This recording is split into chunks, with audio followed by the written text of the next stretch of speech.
નમસ્કાર મિત્રો, એનજી નોલેજમાં તમારું સ્વાગત છે। કચ્છ જિલ્લામાં વિદ્યા સહાયકની સ્પેશિયલ ભરતી 1 થી 5 જિલ્લા પસંદગી બીજા તબક્કાનો છેલ્લો દિવસ એટલે કે ફાઇનલ દિવસ આજે હતો। તો ફાઇનલ મેરિટની અંદર 1488 સીટો બાકી રહી છે। તો ઓપન કેટેગરીમાં 1191 કુલ સીટો હતી, એમાંથી ઓનલી 77 સીટો જ ભરાઈ છે અને 1114 સીટો બાકી છે। એસટી કેટેગરીમાં 197 કુલ સીટોમાંથી ઓનલી 36 સીટો જ ભરાઈ છે અને 161 સીટો બાકી છે। ઈડબ્લ્યુએસ ની અંદર 250 સીટોમાંથી 37 સીટો જ ભરાઈ છે અને 213 સીટો બાકી છે। એમ 2500 માંથી 1012 સીટો જ ભરાઈ છે અને 1488 સીટો હજુ બાકી રહી છે। તો બાકી રહેલી સીટોમાં ગવર્મેન્ટ શું કરશે એનો એક પ્રશ્ન છે।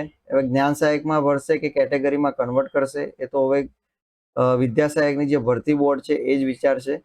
પણ આપણે જોઈએ અહીંયા તો દિવસ 2 ની અંદર ઓપન કેટેગરીમાં 3 ઉમેદવારો જિલ્લા પસંદગી કરી હતી, એસટીમાં 33 ઉમેદવારો જિલ્લા પસંદગી કરી હતી, ઈડબ્લ્યુએસ ની અંદર 20, એમ ટોટલ 56 ઉમેદવારો આજે જિલ્લા પસંદગી કરી હતી। તો મિત્રો આ હતી આજની અપડેટ।